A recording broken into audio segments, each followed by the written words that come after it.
IHSG ya, yang udah turun 20% dari puncak tertingginya. Oh, oil naik, ini gas naik. Oh iya nih impact bla bla bla. Ini yang bikin pucuk di Medco pada tahun itu tuh. Oil itu bisa drop signifikan kalau cadangan reserve-nya oil di drop. Gue pribadi malah saham yang gue beli semenjak perang itu malah nggak ada yang berhubungan sama perang ya.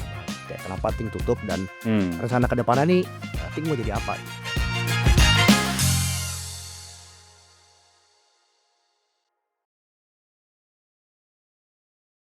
Halo teman-teman, welcome to ThinkPod. Nah, ini adalah ThinkPod pertama semenjak kita announce kita akan tutup di tahun 2026 ya, pendaftaran membership-nya. Oke, di video ini kita akan bahas seputar IHSG ya, yang udah turun 20% dari puncak tertingginya. Ini kan kita ngomongin indeks, tapi banyak saham-saham yang udah turun 40%, 50%, bahkan lebih daripada puncak tertingginya. Teman-teman pasti nonton sampai habis kalau mau tahu pandangan Think, gimana sih cara kita menanggapi kondisi IHSG seperti ini, dan di luar sana banyak yang bilang oil, komoditi, tapi apakah peluang besarnya ada di sektor energi atau jangan-jangan ada sektor lain? Ya, pastiin teman-teman nonton sampai habis. Oke, kita ngomongin indeks kita dulu ya. Yap. Dari awal tahun itu udah turun 20%, mulai dari drama MSCI, kemudian ada drama outflow, downgrade dari berbagai institusi, dan yang terakhir adalah ya konflik geopolitik. Itu nggak bisa dipungkiri, harga minyak naik banyak, terjadi konflik yang sangat panas ya di daerah timur sana, dan yang nggak bisa dipungkiri itu juga berdampak terhadap market kita, Indonesia specifically. Nah, dari Pak Sumadi, Pak Billy, Pak Sam, ada tanggapan nggak mengenai hal ini? IHSG yang turun banyak dan sebagai investor ini kondisinya kurang lebih sekarang kayak gimana sih? Oke. Mungkin ya pasti banyak beberapa orang yang berpandangan, stay ya, istilahnya stay cash, jangan masuk dulu deh, tunggu MSCI, umumin di Mei. Ada yang juga tunggu Trump damai dulu deh dengan Iran, tiba-tiba Israel yang nembak gitu kan. Dan banyak hal yang istilahnya ditunggu gitu. Baik lagi, kita sebagai investor nyatanya ya, dalam perjalanan investasi itu pasti banyak hal yang seperti ini. Yang seperti ini maksudnya apa sih? Hal-hal yang nggak bisa kita kontrol.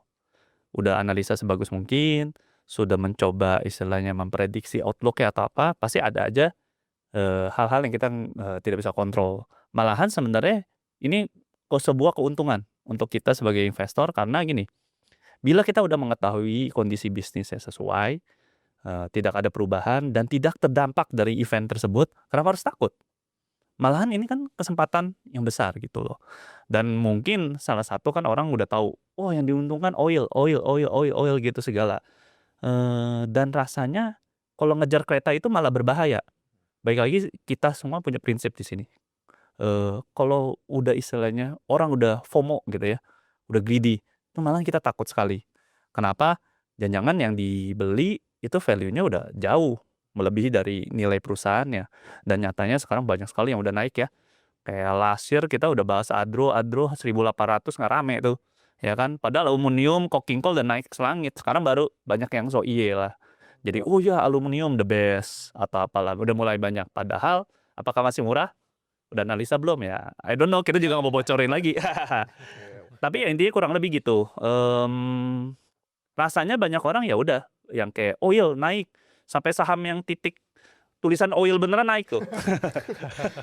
Nah, itulah market. Market artinya sangat irasional gitu. Jadi apa aja yang berhubungan, ya udahlah ini kayaknya diuntungkan, belum tentu bottom line-nya diuntungkan. Nah, ini beda sekali dengan cara pandang kita sebagai value investor ya. Kita balik lagi ujung-ujungnya lihat diuntungkan ini beneran masuk ke bottom line atau tidak. Ya, malah yang kita lakuin di grup, kalau ingat kita malah ingetin member untuk jangan FOMO kejar Medco di dekat-dekat 2000 waktu itu. Yes. Karena kan waktu perang semua orang ngomongin minyak, dan orang ketika udah lihat perang itu orang akan mikir perang ini berlangsung lama, harga oil akan terus di atas. Benar. Jadi malah yang kita lakuin adalah coba pikir deh, kalau misalnya tiba-tiba perang nggak selesai gimana? Mau nggak beli Medco di harga katakanlah 1.800, 1.900? Ya, hari ini udah turun lagi nih ke 1.500. Ya, saya bukan suruh beli di 1.500, maksudnya udah turun berapa persen tuh dari kita ingetin untuk jangan FOMO kejar apa yang lagi rame. Gitu. Malah justru di kondisi perang ini yang kita lihat banyak saham-saham lain yang sebenarnya kinerja bisnisnya itu gak terdampak banyak, sedikit sih pasti ada. Nah, minyak naik pasti semua kena gitu kan. Tapi harga sahamnya itu udah turun jauh lebih dalam daripada kondisi bisnisnya gitu. Ya, betul. Dan I think kalau kita ngomongin minyak gitu ya, I'm sure teman-teman di sini banyak yang nonton itu mungkin hanya tahu luar-luarnya doang. Hmm. Oh perang minyak naik, Medco diuntungkan. Tapi seberapa diuntungkan? I doubt mereka bisa quantify itu. Nah coba Sam, lu boleh ceritain nggak ke teman-teman, lu kan buat tinggi Medco.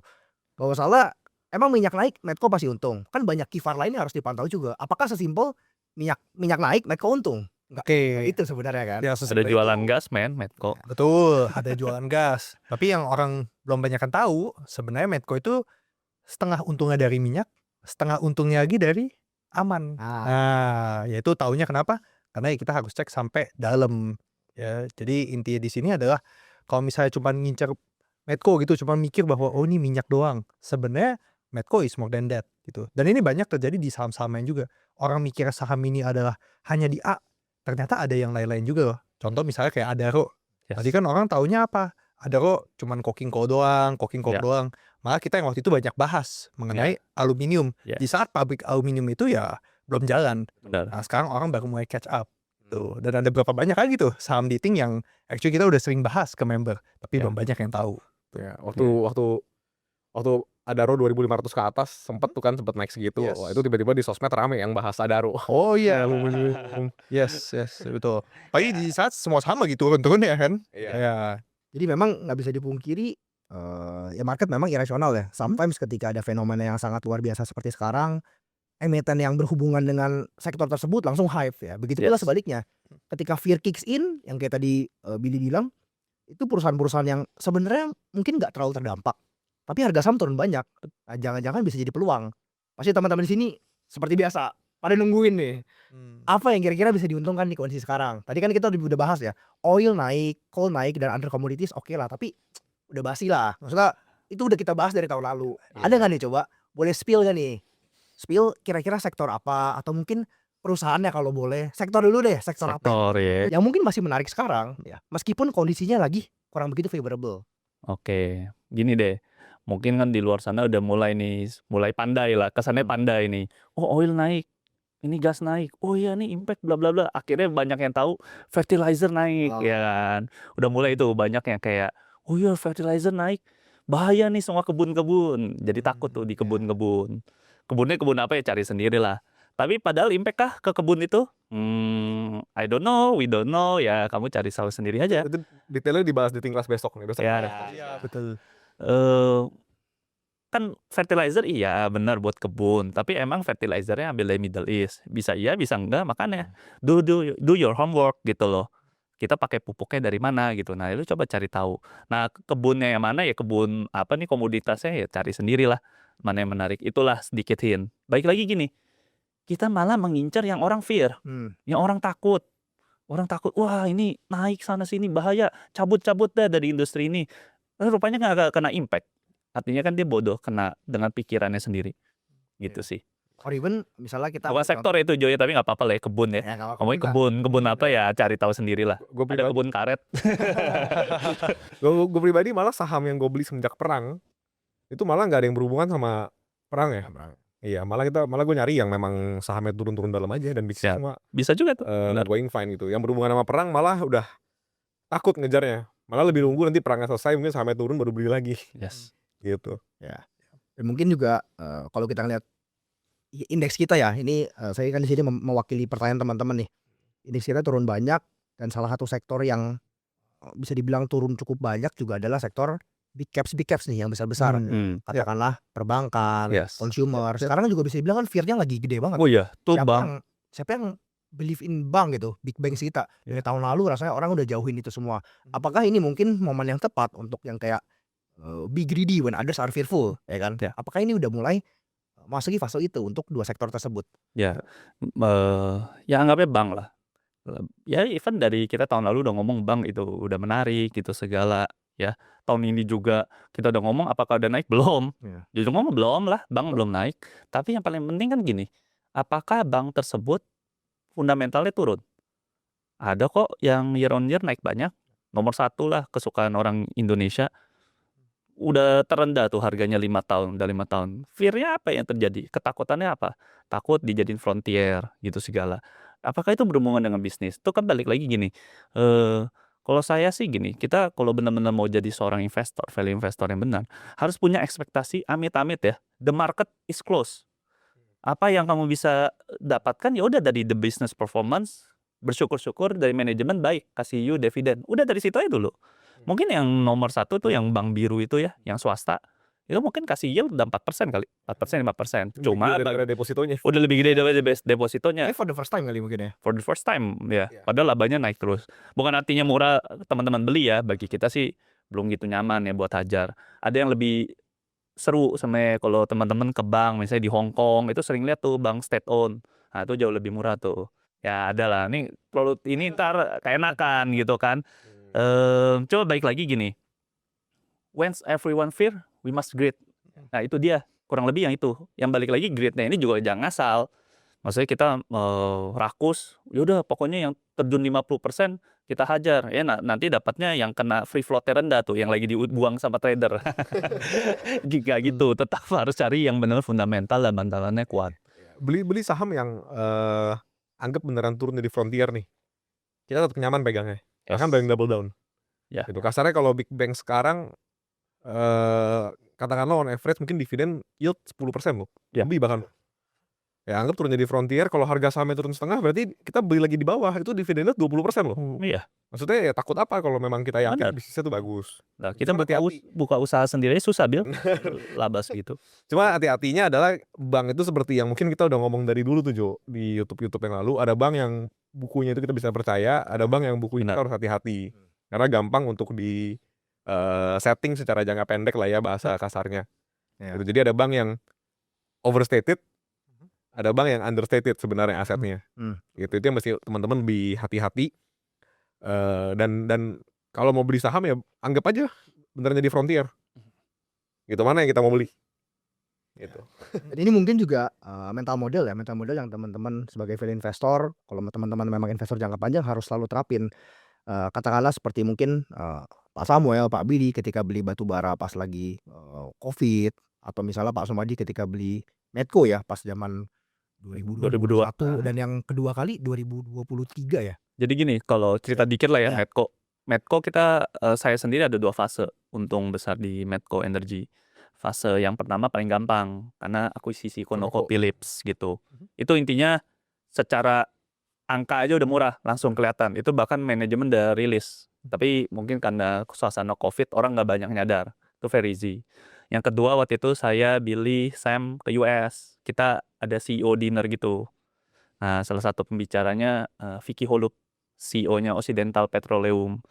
Jadi intinya gini, saya pun juga di saat itu belum tahu rupanya oil itu bisa drop signifikan kalau cadangan reserve-nya oil di drop, dibuang banyak. Dan itu the first time US itu dalam 40 tahun, 50 tahun akhirnya jual SPR-nya, Special Petroleum Reserve-nya.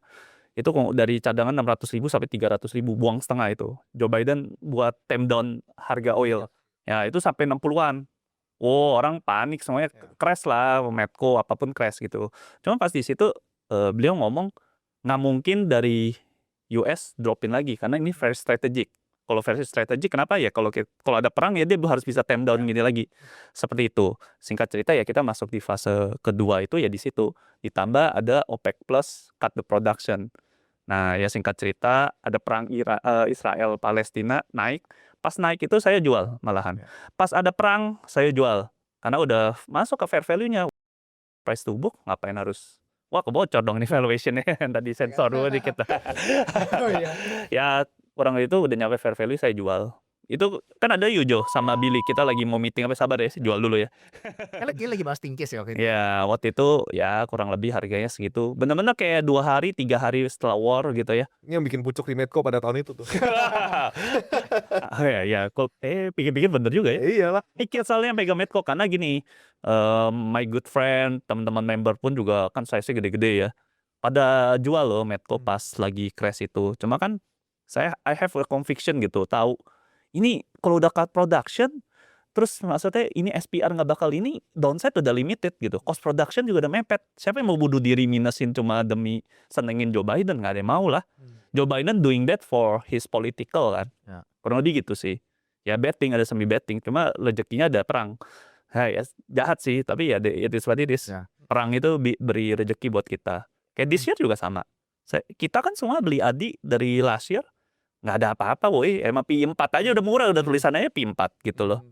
Baru squeeze tahun ini kan, Iya. lumayan, ya kan.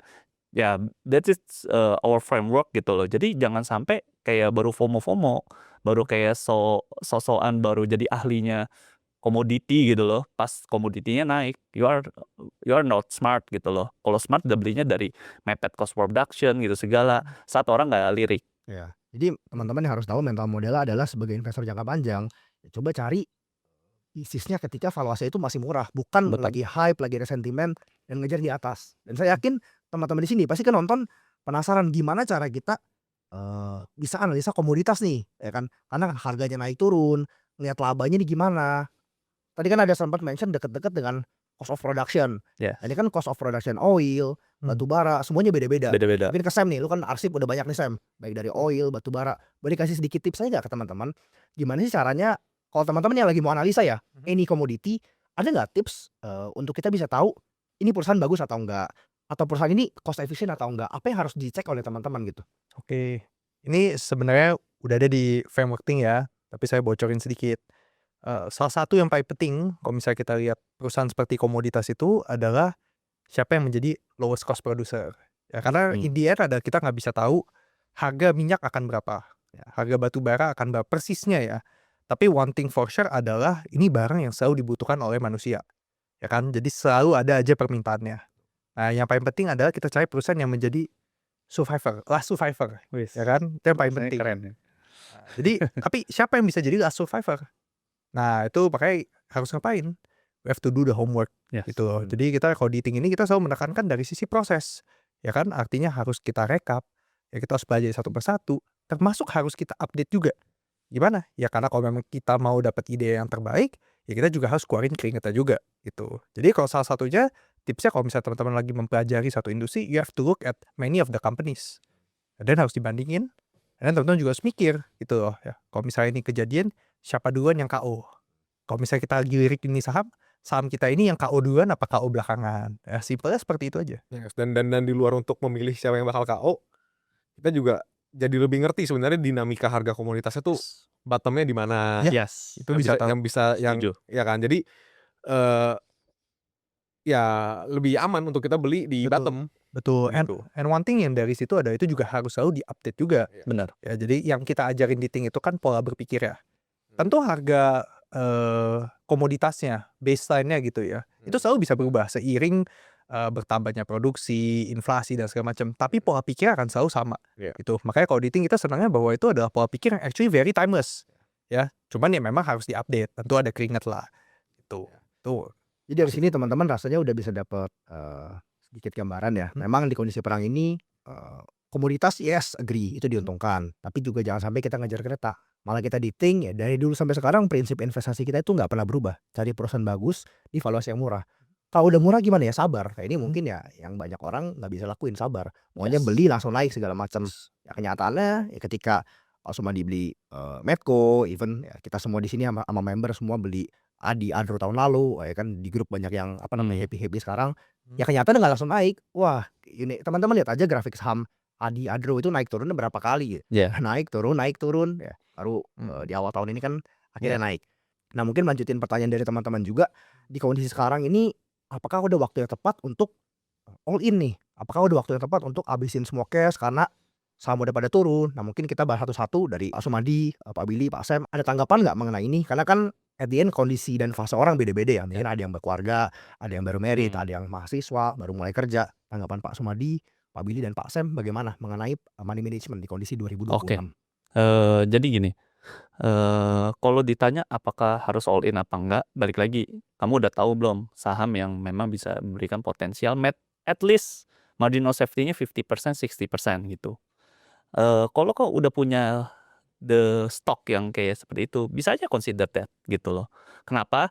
Karena at the end kesempatan seperti itu jarang-jarang seperti tahun ini. Karena gini, walaupun teman-teman ngeliat, waduh ini bahaya loh, ya Indonesia dijadiin frontier, bahaya loh, ya US di Indonesia mau jebol dan bla bla bla. Sebenarnya pertanyaan gini, impact nggak ke bisnisnya? Jangan sampai fear-nya ini masuk ke kepala kita. Jangan-jangan USD 19.000 perusahaan saya diuntungin nih. Malahan jualan ininya lebih pakai proksinya pakai harga USD. Kenapa harus takut? Makin diuntungkan malahan kalau USD makin naik. Terus mau dijadiin frontier. Ya udah oke lah, misalnya dijadiin frontier. Kan ya kena yang masuk dalam indeks MSCI gitu kan. Yang di luar indeks MSCI emang kena impact outflow? Kagak. Kenapa harus Kafirnya aja takut? paling. Cuma kena fee doang gitu. Malahan ya udah saatnya buat masuk. Tapi gini, tambah lagi lah ya misalnya. Kalau misalnya tiba-tiba Trump gila pencet nuklir gitu ya. Ya udah kalau misalnya nuklir nih, nggak jadi nuklir, misalnya kita masukin saham ya, nggak jadi nuklir, sahamnya jadi kembali. Amit-amit dipencet nuklirnya, ya udah nggak butuh tuh namanya uang lagi. Punya duit juga Selamat, nggak ada yang penting gunanya. selamat. Iya, yang udah punya penting duit nggak ada gunanya. Jadi I think yang paling penting ya udah kalau udah tahu memang ada kapal yang ship yang nyaman buat ambil aja. Cuma mungkin ada penekanan di sini.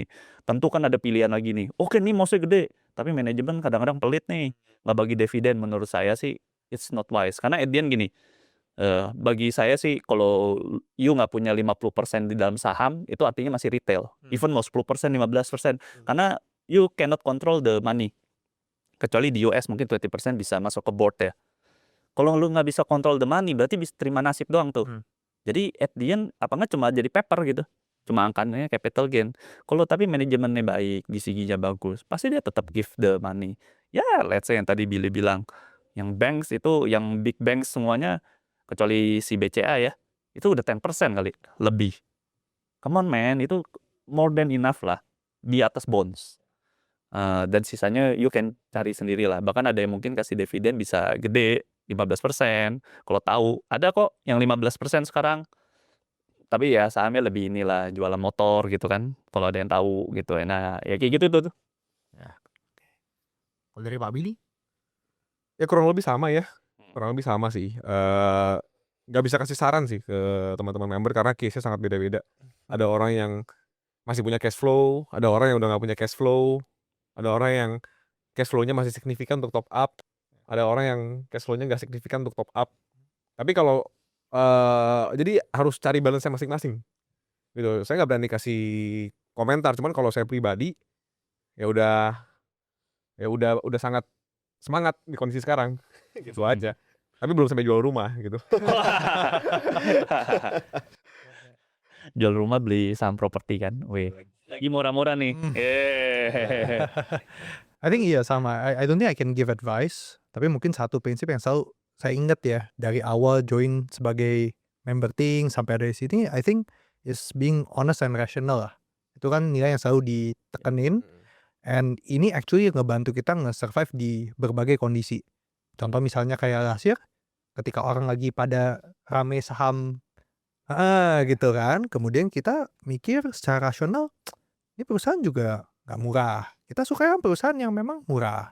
Ada Adi, ketemu Adi yang mungkin 4-5 kali laba di saat harga batu bara belum naik loh. Ya. Ya kan? At that time it seems kita yang silly lah. Kita yang silly, lu aneh sendiri.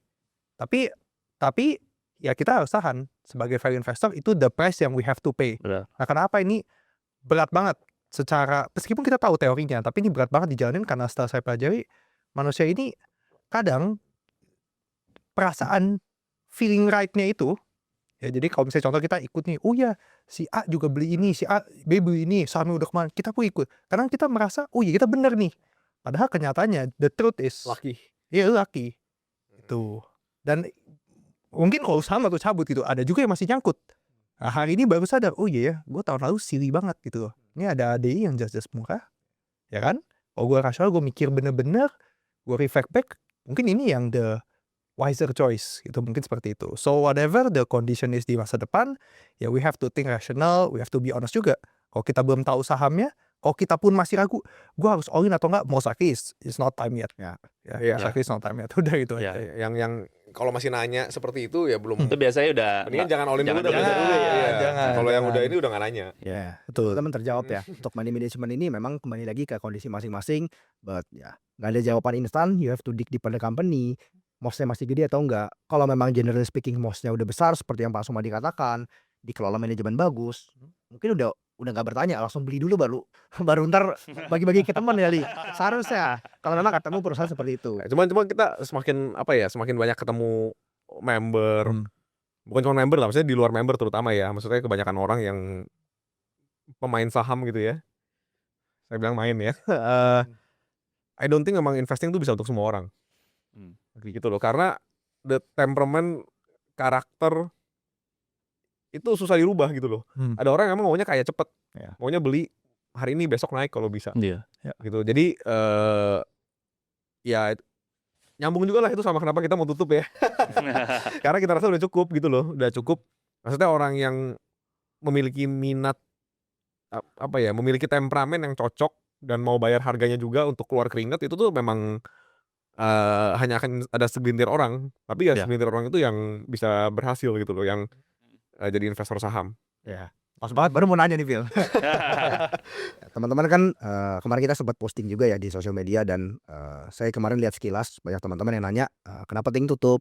Mungkin dari Pak Sumadi, Pak Billy boleh kasih tahu singkat lagi nggak, kayak kenapa Ting tutup dan rencana ke depannya nih Ting mau jadi apa gitu. Oke. Oh, ini mungkin buat clarify dulu ya semuanya. Ini bukan PT-nya tutup, tapi kita udah nggak mau ada komunitas lagi. Artinya komunitas lagi, artinya kita nggak akan bikin 2 arah. Mungkin ya next year juga nggak ada, kayak gini lagi juga nggak ada. Kenapa? Karena kita mau fokus ke diri kita sendiri sih. Diri kita sendiri as a thing, kita as a research house, Terutama kita tim. consume. Ya tim, karena ya balik lagi masing-masing udah mature, we have a lot of AUM juga yang kita need to take care of juga. Ya, I think ini hal-hal yang kita akan mau pursue ke depannya. Tapi bukan artinya misalnya 2028 bisa ngajar dong ke Parsmo lagi, ngajar dong ke UGM waktu itu yang bisa aja. Ngajar kita selalu ada di hati kita. Tapi dalam membership ini kan balik lagi gini. Namanya komunitas atau apapun pasti kan ada namanya, ada titik akhirnya juga. Sekolah aja ada 4 tahun gitu ya. Yang kayak tadi Billy bilang, I think yang benar-benar mau jadi value investor kayaknya udah masuk Ting semua deh. Sekarang aja udah 1.300 ya Bill ya. 1.200 300 lah ya. Mungkin ya I don't know nanti sampai akhir tahun ini, karena kan beberapa udah sampai menjelang subscription-nya akhir tahun 2027 ya. Jadi mau nggak mau makanya kita close yang paling terakhir ini 2026 lah, sekalian yang sama yang udah keburu subscribe sampai panjang nih. Banyak yang militan udah pencet sampai 2007. Bahkan kita tuh dulu kita batasin tau, nggak boleh nge-stack terlalu banyak. Iya, udah keburu. Tapi emang kita hobi ngajar. Kebetulan punya tim juga kayak Sam Joe yang memang juga hobi ngajar. Ya cuman at some point ya cukup juga lah. Iya. Gitu, udah waktunya menurut kita research yang kita buat ini semuanya itu kita pakai internal sendiri ya. Jadi udah nggak dijual lagi ke orang. Iya. Gitu. Semoga menjawab ya untuk teman-teman yang tanya kenapa Ting katanya mau tutup nih, ya depannya gimana, arahnya gimana. Ya. Member Ting juga kalau kita survei gitu ya, ngobrol, kan banyak yang memang udah bertahun-tahun di Ting ya. Itu atau yang masih baru pun juga sebenarnya mereka invest udah lama gitu. Ya. Jadi udah di titik yang kita lihat nih udah pada pinter. Yes. Sampai yang mereka butuhin cuma stock pick. Gitu, padahal kita nggak mau kasih stock pick. Ya. Gimana, banyak pertanyaan juga tuh di sosmed. Kalau gitu kenapa masih jualan? Ya karena banyak member yang expirednya tuh di 2027 akhir. Ya. Kalau daftarnya sekarang 2026 kan kita masih ngurusinnya tuh sekalian gitu loh. Sekalian. Ya udah sekalian aja kita masih buka sampai akhir 2026. Tapi harga kita naikin. Ya kan, supaya Emang worth sudah it dong. harusnya, Sudah seharusnya. Dari dulu kita nggak pernah mau jual harga segini. Iya. Gitu, kita ingat kok dulu 2000 berapa, kita dari awal tuh pengen 50 juta loh harganya. Iya. Sebenarnya. Cuman ya kita kasihan juga sama yang belajar. Cuman ya udahlah, ini kesin sudah terakhir, makanya ada grace period juga sebentar. Jadi buat yang selama ini mungkin nunda-nunda ya masih bisa dapat harga lama. After that kita bulan-bulan Mei ya Jo ya. Iya, Bulan Mei itu udah harga 50 juta per tahun. Yang mau enggak udah kita juga memang kita maintain artinya sekaligus juga sama yang member lama gitu kan. Iya. Ya makin banyak anggota komunitasnya juga bigger responsibility juga lah kita.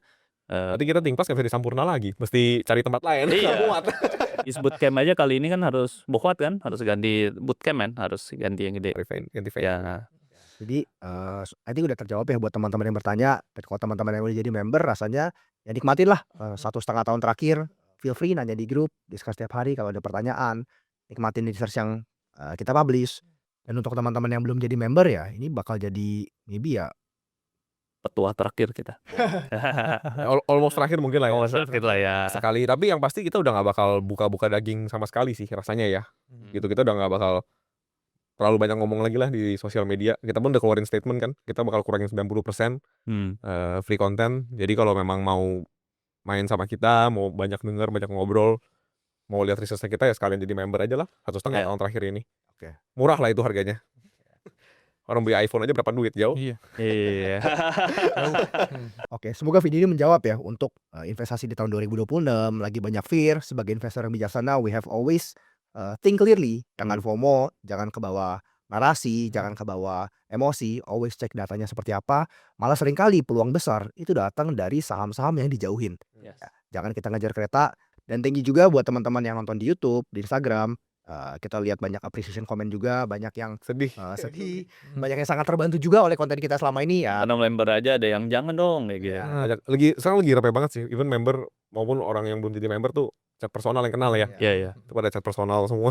Ya, kita juga senang lah. We can give back ya some of what we know terhadap teman-teman yang suka nonton di YouTube kita. Semoga video kita yang always we make ini bermanfaat buat kalian. Dan selagi video di YouTube kita, Instagram kita semua masih available, ya saran saya ya coba nontonin dulu lah, karena we don't know juga ke depannya akan kita take down atau enggak. Oke. Oke. Thank you teman-teman.